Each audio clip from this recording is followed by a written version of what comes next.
दोन मित्र दोन वेगवेगळ्या कंपनीमध्ये अकाउंटंट म्हणून जॉब करत होते. एका साईडला बघू शकता रजत, जो की टाटा लिमिटेड मध्ये अकाउंटंटचं काम करत होता, ज्याला तुम्ही सीए म्हणू शकता किंवा सीए ला अकाउंटंट म्हणू शकता. आणि एक आहे अजित. अजित रिलायन्स कंपनीमध्ये सीएचं काम करत होता. आता दोन्हीही गोष्टी व्यवस्थित समजून घ्या झालं काय, आणि मग शेवटी मी तुम्हाला प्रश्न विचारतो, अजित योग्य आहे का रजत योग्य आहे? मागच्या 5 वर्षामध्ये रिलायन्स कंपनीला 2023 पासून 27 पर्यंत एव्हरी इयर अज्युम करा, टाटा कंपनीला 5 करोड रुपयाचा नफा दरवर्षी झाला. आणि त्या 5 करोड पैकी कंपनीनं प्रत्येक वर्षी 5 करोड मधून 1 करोड लाभांश म्हणून वाटप केलं. आणि हे विचारत करत असताना की किती नफा झाला, त्यातून किती रुपये लाभांश वाटप व्हायचं, सध्यापुरतं समजून घ्या. हा पूर्ण निर्णय रजतच्या हातामध्ये होता. आणि मग रजतनं सांगितलं की यावर्षी आपण 1 करोड रुपये लाभांश म्हणून वाटप करूयात. 2024 मध्ये 25, 26, 27 प्रत्येक वर्षी त्यांनी झालेल्या नफ्यातून 1-1 करोड रुपये डिव्हिडंड म्हणून लाभांशाची घोषणा केली. Okay. On the other hand Ajit, जो की रिलायन्स कंपनीमध्ये सीएचं काम करत होता, आणि रिलायन्स कंपनीला पण 2023 पासून 27 पर्यंत प्रत्येक वर्षी रुपये 5 करोडचा नफा होत होता. आता रिलायन्स कंपनीनं काय केलं, अजितनं 5 करोड पैकी 4 करोड रुपये लाभांश म्हणून वाटप करून टाकले आणि 1 करोड रुपये स्वतः जवळ ठेवले. ऑलराईट, इथपर्यंत क्लिअर झालं? राईट. हा.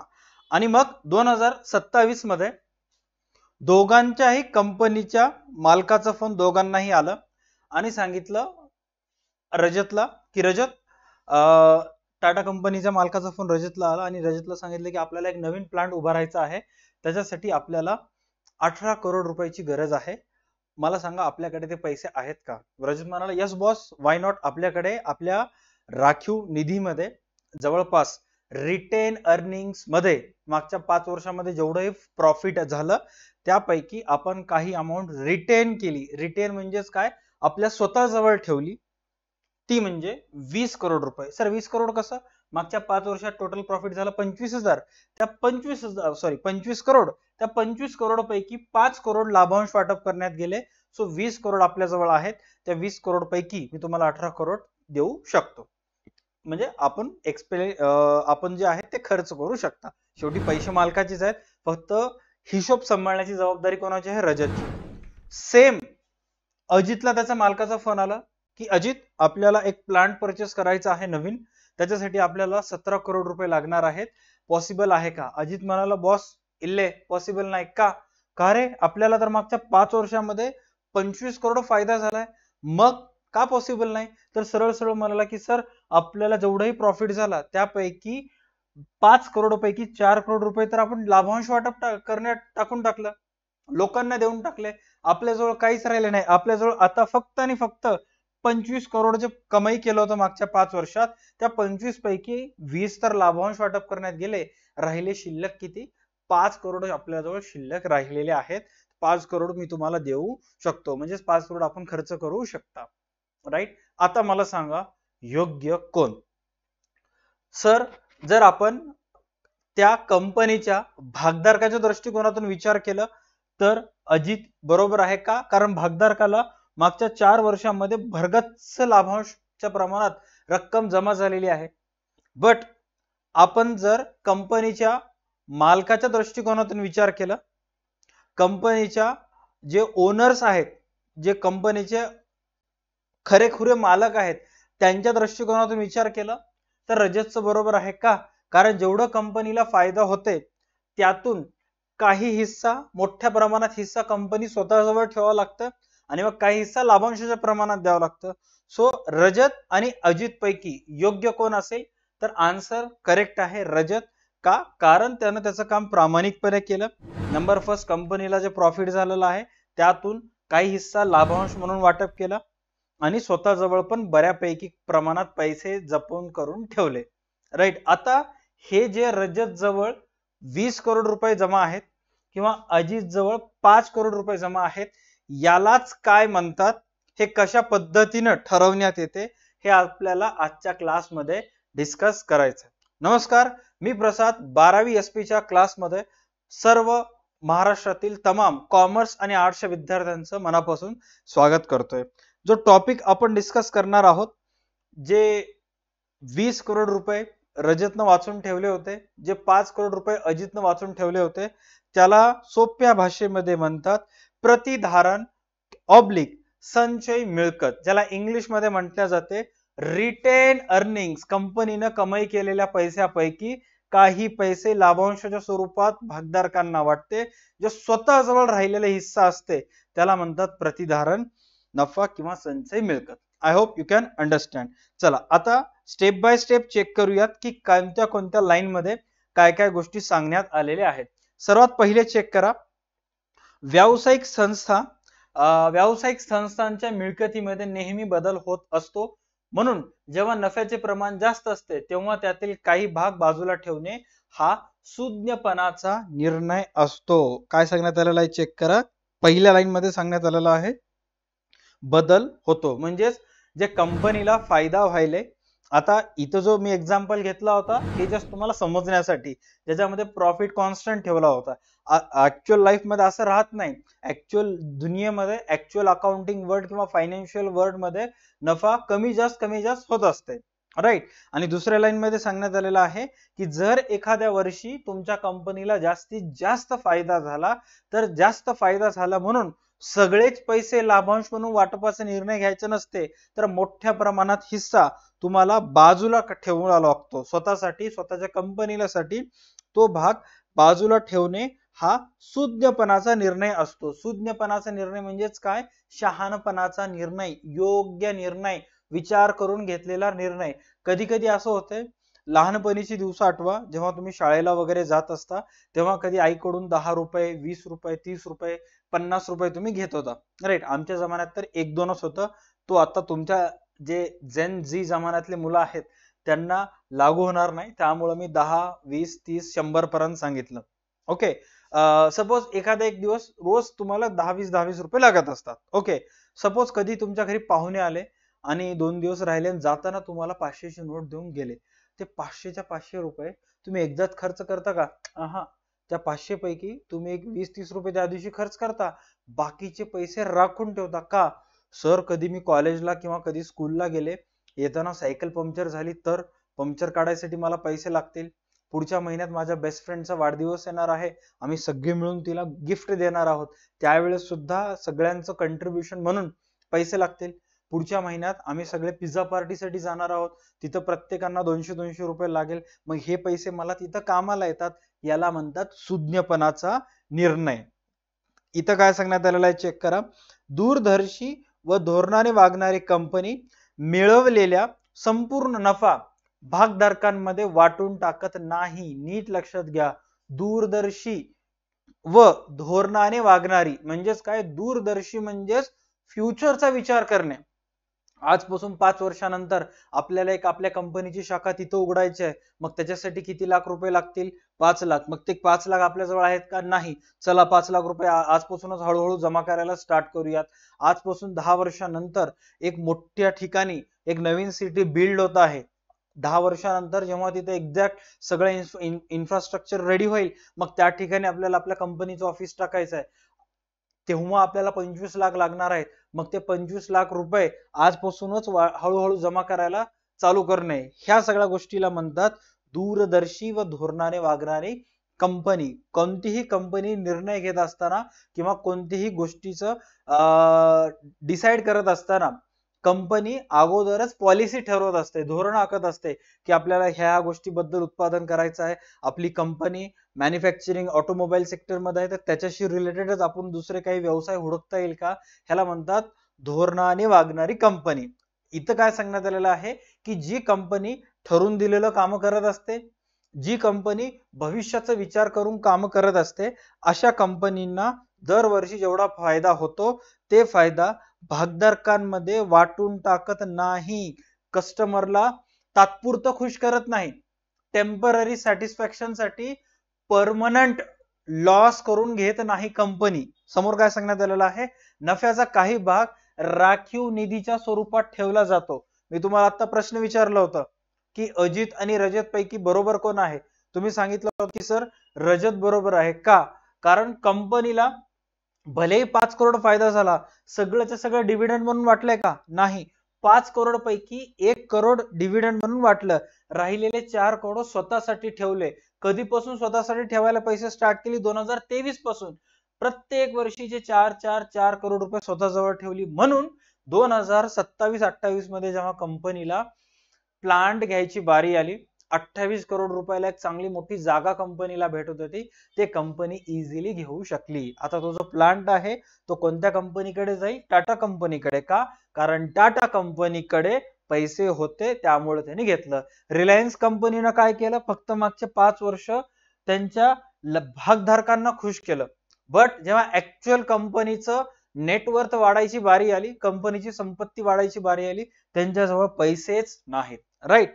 त्यामुळं कंपनी नेहमी दूरदर्शी आणि धोरणाने वागणारी कंपनी ही कधी पण झालेल्या नफ्यातून काही हिस्सा बाजूला राखीव म्हणून ठेवत असते. नफ्याचा काही भाग राखीव निधीच्या स्वरूपात ठेवला जातो. हा राखीव निधीचा साठा म्हणजेच संचय मिळकत होय. आता टाटा कंपनी जवळ जे 20 करोड रुपयाचा साठा आहे, यालाच टाटा कंपनी काय नाव देईल? संचय मिळकत. ह्याच्याबद्दल आपण मागच्या 2-3 क्लासमध्ये ऑलरेडी डिस्कस केला होता, आता पण आपण डिस्कस करतच आहोत. अशी संचय मिळकत वर्षानुवर्ष जमा होत राहते. हा जमा झालेला नफा लाभांश म्हणून वितरित न करता व्यवसायात गुंतवला जातो. आता असं नाही की हे जे 20 करोड रुपये कंपनी जवळ आहेत, हे वापस एकदाच जास्त लाभांश म्हणून कंपनी वाटणार नाही. हे 20 करोड रुपये जे जातील, हे कंपनीच्या भांडवलामध्ये जातील. कशामध्ये जातील? कंपनीच्या भांडवलामध्ये जातील. भांडवल कंपनीच्या याच्यामुळं वाढेल. इथे क्लिअर कट सांगण्यात आलेलं आहे की संचयी मिळकत वर्षानुवर्ष जमा होत असते आणि हा जमा झालेला हिस्सा लाभांश म्हणून वितरित न करता, नीट लक्ष घ्या, हा संचयी मिळकतचा जो भाग आहे, हे जे 20 करोड रुपये टाटा कंपनी जवळ आहेत, हा लाभांश म्हणून वितरित, डिस्ट्रीब्युशन शेअर होल्डर्सला दिला जात नाही, वापस व्यवसायात गुंतविला जातो. काय केला जातो? व्यवसायात गुंतविला जातो. त्याच्यानंतर संस्थेच्या नफा जमा करण्याच्या प्रक्रियेस आणि त्याच व्यवसायात वापर करण्याच्या पद्धतीस संचय मिळकत असे संबोधले जाते. आता ही जे प्रोसेस वाहिली, नीट लक्षात घ्या. इथं 2 गोष्टी आहेत ज्या आपल्याला डिस्कस करायच्या आहेत. सर्वात पहिला,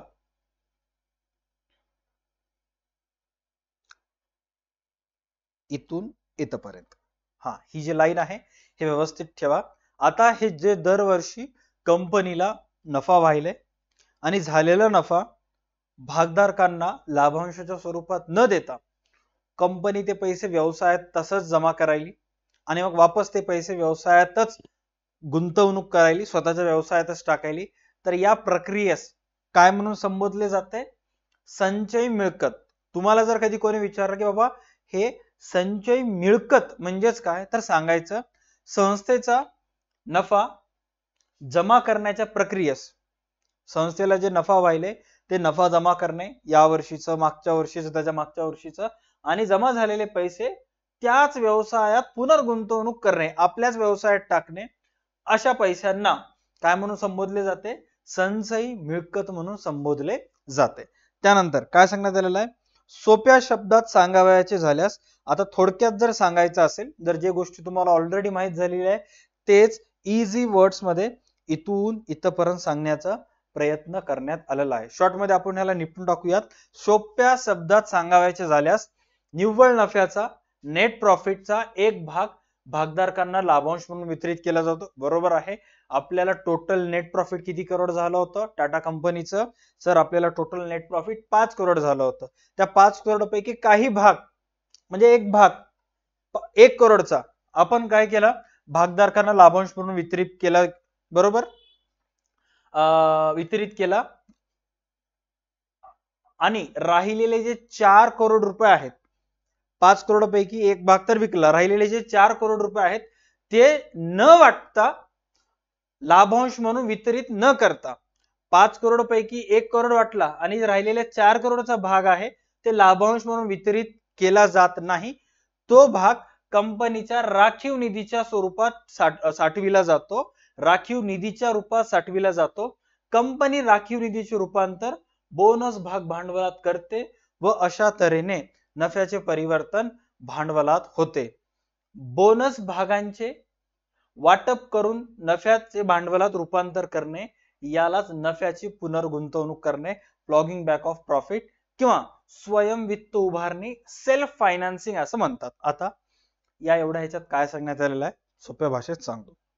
ओके, हा, तुम्हाला या दोन्ही कंपनीचे मागच्या 5 वर्षाचे प्रॉफिट लॉस सर्व गोष्टी माहित झाले? यस सर, सर्व गोष्टी आपल्याला माहित झाले. All right, done. हा, आता नीट समजून घ्या, इथं अतिशय महत्वाचं आहे. टाटा कंपनी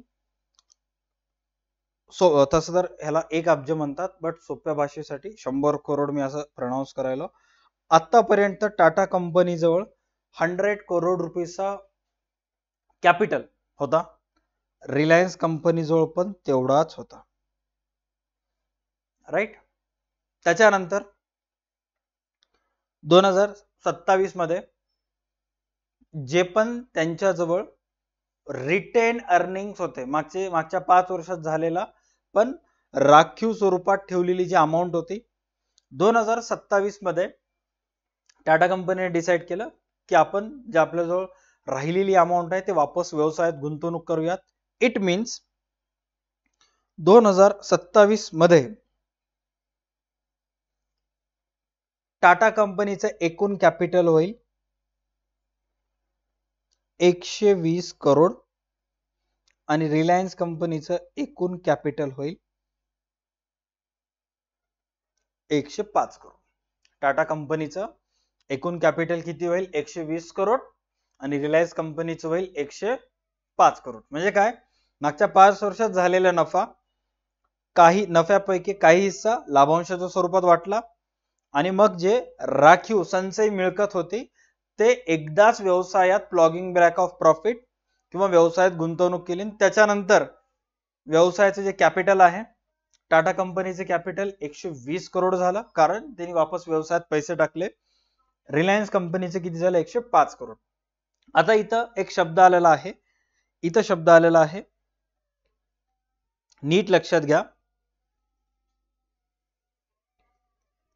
बोनस भाग भांडवलात करते. आता बोनस भाग भांडवलात म्हणजेच काय की सपोज, नीट लक्षात घ्या, इथं काय सांगण्यात आलेलं आहे की हे 20 करोड रुपये व्यवसायात टाकण्या अगोदर, सोप्या भाषेत सांगतो, जर तुमच्या जवळ 100 भाग टाटा कंपनीचे होते, किती भाग? 100 भाग. बसल्या ठिकाणी कंपनीचे जे भांडवल आहे, नीट लक्षात घ्या, 2027 ला कंपनीचं भांडवल किती करोड होतं? 100 करोड. 27 वर्ष संपल्यानंतर किंवा 27चं जेवढं पण 27च्या शेवटी कंपनीनं जे 20 करोड रुपये आहे हे कंपनीच्या भांडवलामध्ये टाकलं, बोनस भाग वाटले, म्हणजे इनडायरेक्टली काय, संस्थेचे भांडवल वाढली. आता संस्थेचे जेव्हा भांडवल वाढतात त्याचबरोबर समहक्क भागधारकाच्या सुद्धा भागांमध्ये काय होते? वाढ होते. मग याचा फायदा काय झाला? जे समहक्क भागधारक आहेत यांना बोनस भाग मिळाले. कसं? कंपनीचे कॅपिटल 100 करोड आहे, आता 120 करोड झालं, म्हणजे तुमच्या पण भागांच्या किमती काय झाल्या? वाढल्या. तुम्हाला एक्स्ट्रा भाग मिळाले. भागांच्या किमती नाही पण एक्झॅक्ट भांडवल तर वाढलं ना. मग ज्या भागधारकाचे 100 शेअर होते त्याला किती शेअर एक्स्ट्रा मिळाले? 20 शेअर एक्स्ट्रा मिळाले. ज्या भागधारकाचे 100 भाग कंपनीमध्ये होते, रातोरात कंपनीनं स्वतःच्याच भांडवलामध्ये 20 करोडनं वाढ केली, म्हणजे ज्याचे 100 भाग होते त्याला 20 भाग मिळाले. म्हणजे टोटल आता त्याच्याजवळ किती भाग आहेत? 120 भाग आहेत. ह्या 20 भागाला म्हणतात बोनस भाग. 20 भागाला काय म्हणतात? बोनस भाग. कळाले काय सांगायला? काय नाही ते. All right, okay. हा, आता नीट लक्षात घ्या, इथं काय काय सांगण्यात आलेलं आहे की कंपनीला झालेला प्रॉफिट वापस कंपनी स्वतःच्याच व्यवसायात टाकली. व्यवसायात टाकल्यामुळे कंपनीच्या भांडवलात वाढ झाली आणि भांडवलात वाढ झाल्यामुळं जे जे अगोदरपासूनचे भागधारक होते, ज्यांनी फक्त 100 शेअर ज्यांच्या जवळ होते, त्यांना दर 10 शेअर मागे 2 शेअर एक्स्ट्रा मिळाले, दर 10 भागांमागे 2 भाग एक्स्ट्रा मिळाले. म्हणजेच ज्याच्या जवळ 100 भाग होते त्याजवळ आता किती झाले 120. भागधारकानं कंपनीला 100 भागाचेच पैसे दिले बट त्याला मिळाले किती 20 भाग एक्स्ट्रा मिळाले. All right. आणि on the other hand Reliance company आहे, ज्या भागधारकाजवळ 100 भाग होते त्याला 5 भाग एक्स्ट्रा मिळाले. आता त्याच्याजवळ किती आहेत 105 भाग आहेत. All right. डन. हा या दुसऱ्या पॅरेग्राफ मध्ये सांगण्यात आलेला आहे. शेवटचा पॅरेग्राफ आहे व्यवस्थापन बोनस भाग वाटप करून संचय मिळकतीचे रूपांतर कायमस्वरूपी भांडवलामध्ये करून टाकते. आता हे जे भाग तुम्हाला मिळालेले आहेत आता परमनंटली 120च भाग तुमच्या जवळ राहणार. राईट. 120 भाग तुमच्या जवळ राहणार. असं नाही की कंपनी या वर्षी भाग द्यायली पुढच्या वर्षी भाग काढून घेईल असं होणार नाही. हे कायमस्वरूपी तुम्हाला गिफ्ट मिळाले कंपनीकडून. त्यानंतर दीर्घ मुदतीचे भांडवल जमा करण्याचा हा एक महत्वाचा स्रोत आहे. जर कंपनीला लॉंग टर्म पर्यंत जर कॅपिटल जमा करायचा असेल तर हा एक इम्पॉर्टंट सोर्स मानला जातो. निधी उभारणीचा हा एक सोपा स्वस्त असा मार्ग आहे. हा वित्त पुरवठा करण्याचा अंतर्गत स्रोत आहे.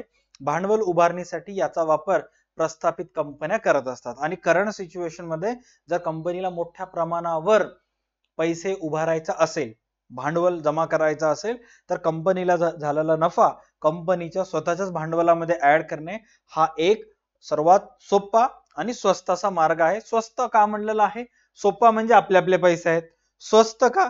कारण लोकांकडून जर पैसे घेतला तर त्याच्यावर तुम्हाला व्याज द्यावं लागते. हे आपले स्वतःचेच पैसे आहेत त्यामुळे याच्यावर व्याजाची काही गरजच नाहीये.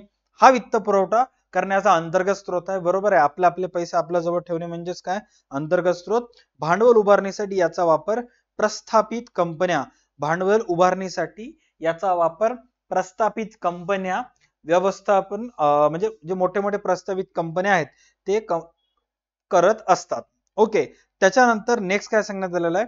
संचय मिळकत निश्चित करणारे घटक. आता नीट लक्षात घ्या, कंपनीला झालेला प्रॉफिट मोठ्या प्रमाणावर लाभांशाच्या स्वरूपात न वाटता म्हणजे एकूण झालेल्या प्रॉफिट पैकी काही भाग लाभांश म्हणून वाटणे, पण एकूण झालेल्या प्रॉफिट पैकी मेजॉरिटी ऑफ भाग आपल्या स्वतःजवळ ठेवून वापस व्यवसायात गुंतवणूक करणे याला संचय मिळकत म्हणतात.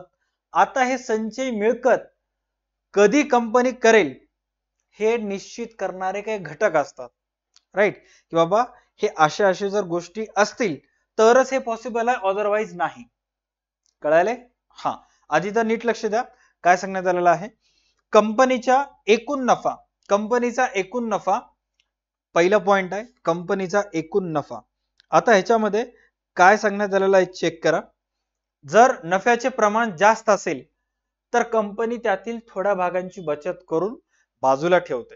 कंपनीला जर मोठ्या प्रमाणावर प्रॉफिट होत असेल, आता नीट लक्षात घ्या, ही संचय मिळकत एक प्रकारची प्रक्रिया आहे.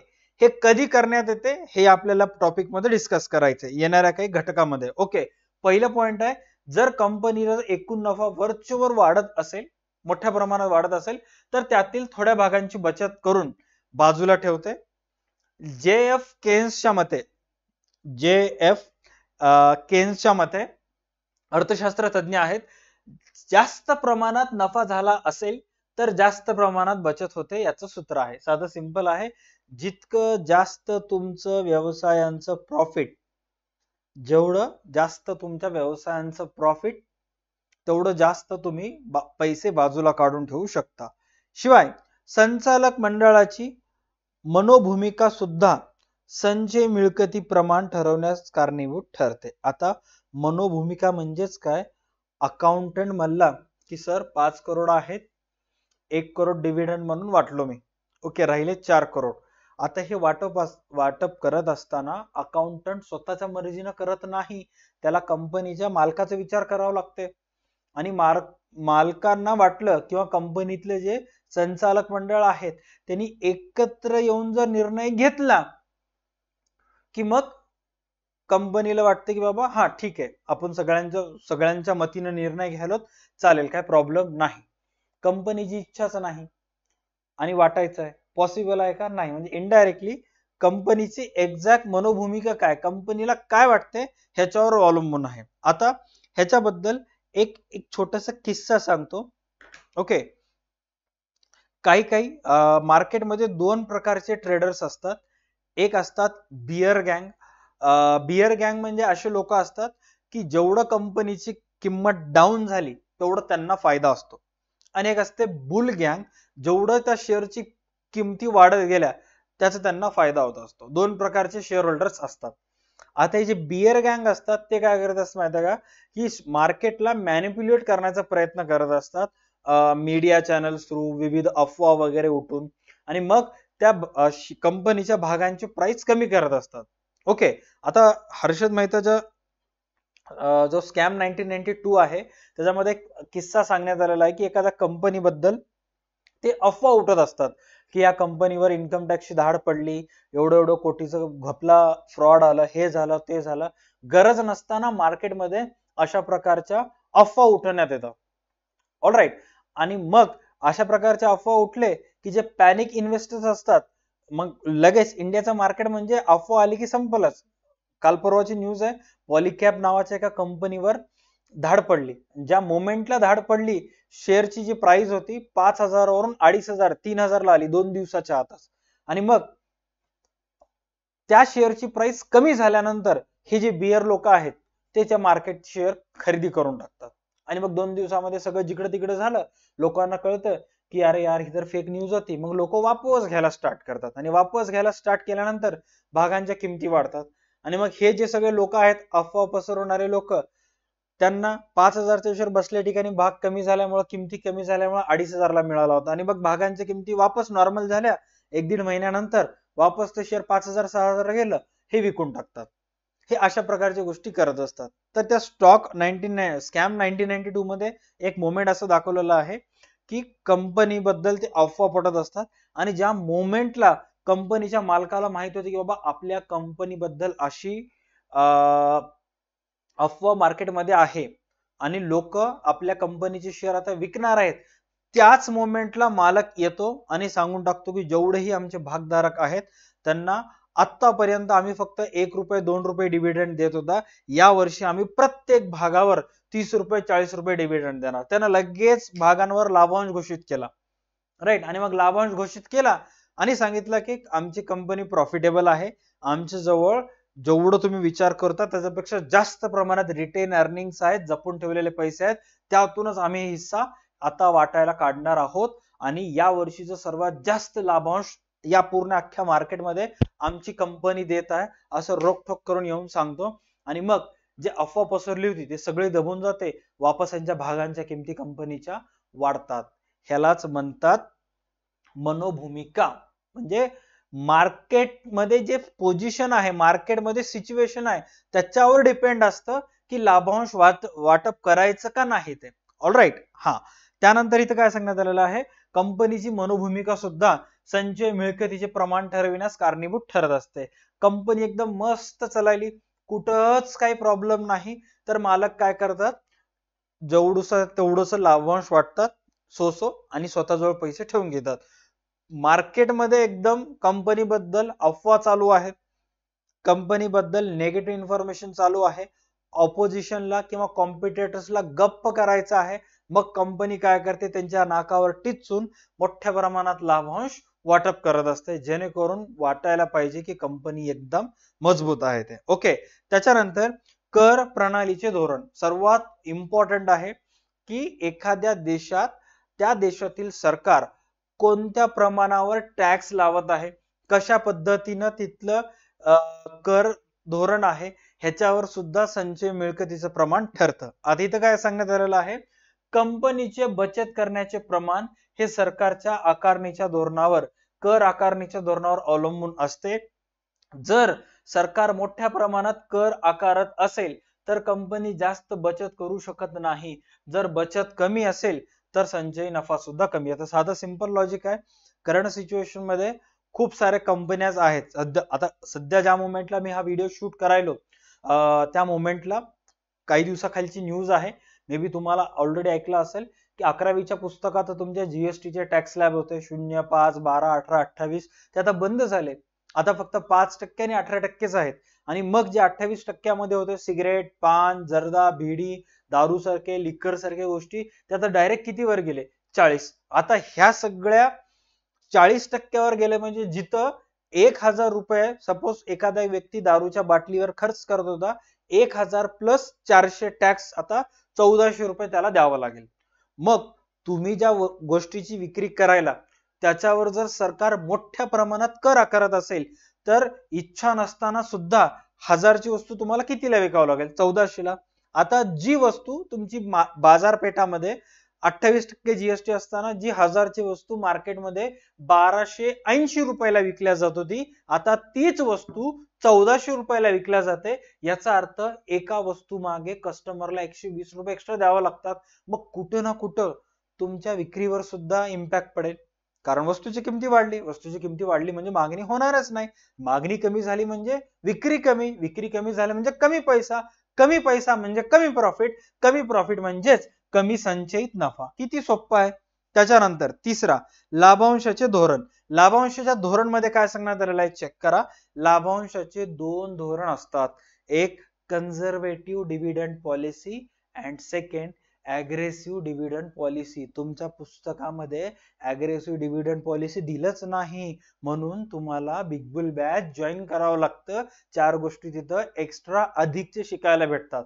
ऑलराईट, जेवढेही विद्यार्थी 12वी कॉमर्स किंवा आर्ट्सचे आहेत त्यांना विनंती आहे की बोर्ड्स 2026 बोर्ड्स 2027 साठी आपल्या DA2 अकॅडमीची बिग बुल बॅच असते, ज्याच्यामध्ये संध्याकाळी 6 ते 9 लाईव्ह प्लस रेकॉर्डेड लेक्चर्स असतात. ऑलराईट, त्याच्यामध्ये तुम्हाला हे सर्व गोष्टी शिकवण्यात येतात. आता कन्झर्वेटिव्ह डिव्हिडंड पॉलिसी आणि अग्रेसिव्ह डिव्हिडंड पॉलिसी ह्याच्यामधला फरक सांगतो. कन्झर्वेटिव्ह डिव्हिडंड पॉलिसीचा अर्थ आहे जेवढं नफा व्हायलाय त्याच्यातून एक मोठा हिस्सा स्वतःजवळ ठेवणे आणि छोटा हिस्सा लाभांश म्हणून वाटणे. ह्याला म्हणतात कन्झर्वेटिव्ह डिव्हिडंड पॉलिसी. मराठीमध्ये सुरक्षित लाभांश धोरण. मराठीमध्ये काय म्हणतात? सुरक्षित लाभांश धोरण. सुरक्षित लाभांश धोरण म्हणजेच काय? कंपनीला झालेल्या नफ्यापैकी छोटा हिस्सा डिव्हिडंड म्हणून वाटणे, मोठा हिस्सा स्वतःजवळ ठेवणे, त्यालाच म्हणतात कन्झर्वेटिव्ह डिव्हिडंड पॉलिसी, सुरक्षित लाभांश धोरण. सर, अग्रेसिव्ह डिव्हिडंड पॉलिसी, आक्रमक लाभांश धोरण म्हणजेच काय? की कंपनीला झालेल्या नफ्यापैकी मोठा हिस्सा लाभांश म्हणून वाटप करणे आणि छोटासा हिस्सा स्वतःच्या खिशात ठेवून घेणे, याला म्हणतात अग्रेसिव्ह डिव्हिडंड पॉलिसी. राईट. आता पॉइंट मध्ये काय सांगण्यात आलेलं आहे? नफ्याच्या वाटपाची पद्धत ही कंपनीच्या संचालक मंडळाच्या धोरणाचा एक भाग आहे. जर कंपनी सुरक्षित लाभांश धोरण, जास्त हिस्सा स्वतःजवळ, छोटा हिस्सा लाभांश म्हणून वाटप करणे अवलंबवत असेल तर नफ्याचे संचयीकरण जास्त होते, पण अशा धोरणामुळे कंपनीला कमी लाभांश दर घोषित करावा लागतो. जर तुम्ही सुरक्षित लाभांश धोरण वाटप करत असाल तर झालेल्या नफ्यापैकी मॅक्सिमम हिस्सा तुमच्या जवळच आहे, छोटासा हिस्सा लाभांश म्हणून वाटप करायला, मग अशा वेळेस तुम्हाला लाभांशाचे जे दर आहेत ते कमी करावं लागतात. आणि जे शेअर होल्डर्स किंवा जे भागधारक लाभांशाचे दर बघून भाग खरेदी करतात, असे भागधारक तुमच्या कंपनीचे भाग खरेदी करणार नाहीत. का? कारण तुमच्या भागांच्या लाभांशाच्या दराची किमती दुसऱ्यांच्या लाभांशाच्या दराच्या किमतीपेक्षा कमी आहेत, म्हणून अशा प्रकारचे भागधारक तुमचे भाग खरेदी करणार नाहीत. सांगायचं तात्पर्य एक, सुरक्षित लाभांश धोरण म्हणजे काय? 5 करोड पैकी 1 करोड लाभांश म्हणून वाटप करणे आणि 4 करोड स्वतःजवळ ठेवून घेणे, ह्याला म्हणतात सुरक्षित लाभांश धोरण. असं जेव्हा तुम्ही करता तेव्हा तुमच्या कंपनीच्या लाभांशाचा दर असतो तो कमी असतो. कसं कमी असतो? तुम्ही फक्त 1 करोड वाटायलात, ऑपोजिशनची कंपनी किती करोड वाटायली? 4. कोणाचं डिव्हिडंडचा रेट ऑफ पर्सेंटेज जास्त आहे? त्यांचं आहे. साधं सिंपल आहे. इथं 4 आहे, इथे 1 आहे. म्हणजे उदाहरणार्थ सोप्या भाषेत सांगायचं असेल तर आपण 1% वाटायला, त्यांनी किती टक्के वाटायले? 4%. आता मार्केटमध्ये काय असे भागधारक आहेत जे लाभांशाचा दर बघून भाग खरेदी करतात. 2 कंपन्या आहेत, एक 4% लाभांश द्यायली आणि 1% लाभांश द्यायली. कोणत्या कंपनीचे भाग खरेदी करतील? लाभांश बघून खरेदी करणारे लोक जे असतात, थोडस अक्कल शून्य असतात, ते ह्या कंपनीचेच भाग खरेदी करतील. का? कारण त्यांना तिथे 4% दिसायले. बट जे ऍक्च्युअल मध्ये स्टॉक मार्केटचा अभ्यास करतात ते ह्या कंपनीमध्ये गुंतवतात का? कारण त्यांना माहित आहे की 1% जरी आम्हाला दिलं तर राहिलेले 20 करोड कंपनी जवळ आहेत आणि हे भविष्यात आम्हाला बोनस भागच्या स्वरूपात मिळणार आहेत. कधी पण लाभांश पेक्षा बोनस भाग 100 पटीने चांगलं. ह्याच्यासाठी DA2 अकॅडमीचं एक स्टॉक मार्केटचा कोर्स आहे, ते परचेस करा, ज्याच्यामध्ये तुम्हाला आपल्या 11वी-12वीच्या मुलांना स्टॉक मार्केटचं पूर्ण नॉलेज येऊन जाते. ओके भाई, माझं चॅनल आहे, माझ्या कोर्सचं प्रमोशन मी नाही करणार तर दुसरं कोण करणार? Okay done. त्याच्यानंतर चौथा, सरकारी नियंत्रण. सरकारी नियंत्रण बद्दल काय सांगण्यात आलेलं आहे चेक करा. देशातील अर्थव्यवस्थेची सूत्रे सरकारच्या हातामध्ये असतात. ऑब्व्हियसली अर्थव्यवस्था म्हणजेच काय? जेवढंही देशाच्या सरकारजवळ पैसा यायले ते कोणत्या कोणत्या गोष्टीवर खर्च करायचं, आयात धोरण काय, निर्यात धोरण काय, कर प्रणाली काय, ह्या सगळ्या गोष्टी कोणाच्या हातामध्ये असतात? सरकारच्या हातामध्ये असतात, राईट. आणि प्रत्येक कंपनीला सरकारी कायद्याचे पालन करावे लागते, त्यानुसारच लाभांशाचे धोरण राबवावे लागते. सरकारी नियंत्रण म्हणजेच काय? लाभांश वाटप करायचं असेल तर गव्हर्नमेंटचे काही रूल्स अँड रेग्युलेशन्स असतात, ते विचारात घेऊनच तुम्हाला लाभांश धोरण घ्यायचं आहे. अदरवाईज तुम्ही लाभांशाचे वाटप करू शकत नाही. आता बेस्ट एक्झाम्पल सांगतो. सध्या आपल्या भारतामध्ये मागच्या काही वर्षापासून ऑनलाईन बेटिंग ऍप्स खूप चालवत होते, ज्याच्यामुळं अनेक ग्रामीण भागातील, शहरी भागातील जे तरुण आहेत, ज्यांना कमीत कमी कालावधी जास्तीत जास्त पैसा कमवायचं लालच असते, असे लोक 50-50, 60-60 रुपये गुंतून त्या बेटिंग ऍप्सवर पैसे लावलेत आणि मग जास्त पैसे कमवायच्या नादामध्ये त्याची लालच लागली.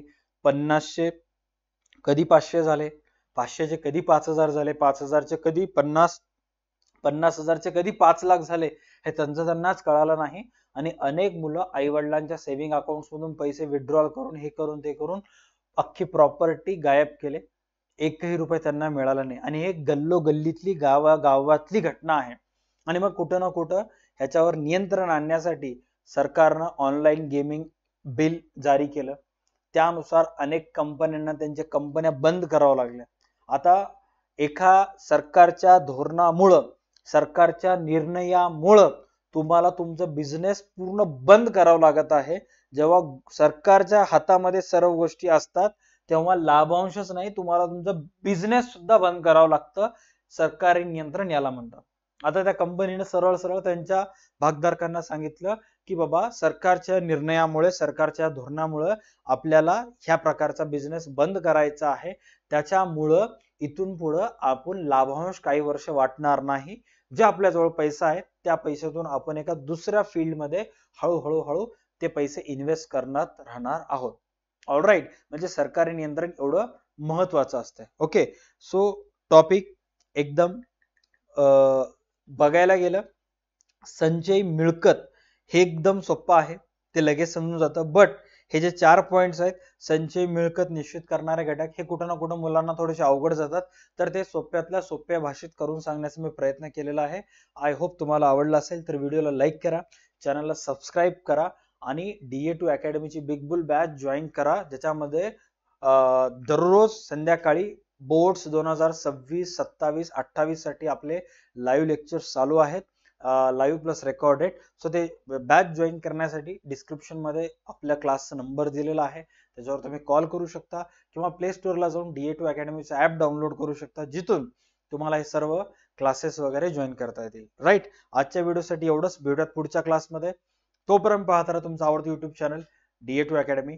Tata bye bye, take care and stay connected. भेटूयात पुढच्या क्लासमध्ये.